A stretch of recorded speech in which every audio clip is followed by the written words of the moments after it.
नमस्कार दोस्तों, मैं हूं स्वाति और स्वागत है आपका मेरे चैनल पर। आज के वीडियो में शेयर करने वाली हूं यूक्रेन रशिया वॉर से जुड़ी कुछ खास जानकारी। तीसरा विश्व युद्ध हुआ तो कौन किसके साथ खड़ा होगा, भारत का क्या होगा स्टैंड। रूस दुनिया के कई देशों के लिए काफी अहम है। ये सिर्फ तेल और गैस सेक्टर में ही नहीं अहमियत रखता, बल्कि ये मिनरल्स एक्सेट्रा मामलों में भी बड़ा खिलाड़ी है। पूरी जानकारी के लिए वीडियो को एंड तक जरूर देखें। रूस और यूक्रेन के बीच चल रही वॉर के आज कई दिन बीत चुके हैं। ये जंग जाते हुए हर दिन के साथ और ज्यादा खतरनाक होती जा रही है। इस दौरान रूस लगातार यूक्रेन पर हमले कर रहा है, तो वहीं अब यूक्रेन ने भी हार न मानने की ठान ली है। इस जंग को खतरनाक मानने का एक कारण और ये भी है कि पहली बार दूसरे विश्व युद्ध यानी कि सेकेंड वर्ल्ड वॉर के बाद कोई इतना बड़ा हमला हो रहा है। विशेषज्ञों का मानना है कि अगर ये वॉर ऐसे ही कुछ दिनों तक जारी रहा तो जल्दी ये तीसरे विश्व युद्ध यानी कि थर्ड वर्ल्ड वॉर का रूप ले लेगी, जिससे पूरी दुनिया पर खतरा गहरा गया है। इन दो देशों के बीच चल रही जंग ने एक बार फिर दुनिया के सभी देशों को दो गुटों में बांट दिया है। यूक्रेन पर हमला करने से खफा कई देश लगातार रूस का विरोध कर रहे हैं, लेकिन इन विरोध का रूस और यूक्रेन की वॉर पर कितना असर पड़ता है ये देखना अभी बाकी है। इसके बाद वॉर के बाद विरोध करने वाले देशों के साथ रूस किस तरह का संबंध रखना चाहेगा ये भी देखना अपने आप में काफी दिलचस्प होगा।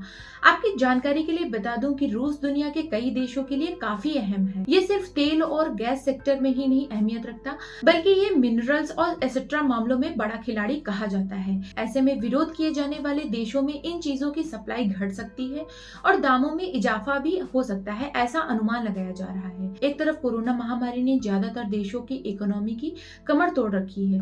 ऐसे में ये वॉर दुनिया में महंगाई को दशकों के उच्च स्तर पर पहुंचा सकती है। तो इन सबके बीच सवाल ये भी उठता है कि कौन कौन से देश हैं जो रूस और यूक्रेन के साथ हैं। इस जंग ने 40 साल बाद एक बार फिर पूरी दुनिया को दो गुटों में बांट दिया है।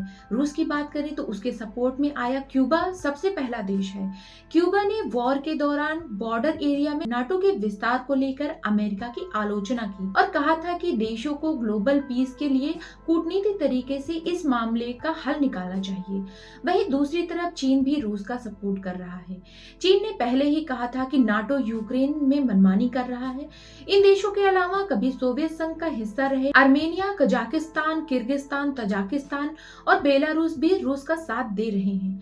इन देशों का रूस के साथ होने का सबसे बड़ा कारण है कि इन 6 देशों का सामूहिक सुरक्षा संधि संगठन पर हस्ताक्षर करना, जिसका मतलब है कि अगर रूस पर कोई देश हमला करता है तो ये देश भी रूस की मदद के लिए आगे आएंगे और रूस पर हुए हमले को खुद पर हमला मानेंगे। ईरान भी करेगा रूस का सपोर्ट। मिडिल ईस्ट में ईरान रूस का साथ दे सकता है। दरअसल रूस लगातार ईरान को अपनी तरफ लाने की कोशिश में लगा हुआ है। दोनों देशों के रिश्ते में न्यूक्लियर डील सक्सेस नहीं हुई थी, इसके बाद से दूरी बन गई। वहीं नॉर्थ कोरिया भी रूस का साथ दे सकता है। वहीं पाकिस्तान भी रूस के सपोर्ट में खड़ा हुआ है, क्योंकि पाकिस्तान के पीएम ने अभी भी रूस का दौरा किया है। कौन कौन से देश कर सकते हैं यूक्रेन का सपोर्ट? फिलहाल बन रहे हालात को देखते हुए नाटो में शामिल यूरोपियन देश Belgium, Canada, Denmark, France, Iceland, Italy, Luxembourg, Netherlands, Norway, पुर्तगाल, ब्रिटेन और अमेरिका पूरी तरह से यूक्रेन का सपोर्ट करेंगे। जर्मनी और फ्रांस भी यूक्रेन का साथ दे सकते हैं। इसके अलावा जापान, साउथ कोरिया, ऑस्ट्रेलिया और कनाडा भी यूक्रेन का सपोर्ट कर रहे हैं। क्या है भारत का रुख? सवाल ये भी मैटर करता है। आपको जानकारी के लिए बता दूं कि इस वॉर में इंडिफरेंट रोल में भारत अकेला देश है। दरअसल इस पूरे संकट पर भारत ने इंडिफरेंट रुख अपना रखा है। इसका सबसे बड़ा कारण अमेरिका और रूस दोनों देशों से भारत के अच्छे रिश्ते हैं। भारत की जीडीपी का 40% हिस्सा फॉरेन ट्रेड से आता है। भारत का ज्यादातर बिजनेस अमेरिका और उसका साथ देने वाले वेस्टर्न कंट्रीज के अलावा मिडिल ईस्ट से होता है। इंडिया वेस्टर्न कंट्रीज से एक साल में करीब 350 से 400 बिलियन डॉलर का बिजनेस करता है, जबकि रूस और इंडिया के बीच से 10 से 12 बिलियन डॉलर का बिजनेस होता है। दोस्तों, भारत को क्या करना चाहिए, इस बारे में आपकी क्या राय है, कमेंट करके जरूर बताएं। वीडियो इंफॉर्मेटिव लगे तो कर सकते हैं लाइक और शेयर, और चैनल पर पहली बार है तो कर सकते हैं सब्सक्राइब। वीडियो देखने के लिए धन्यवाद।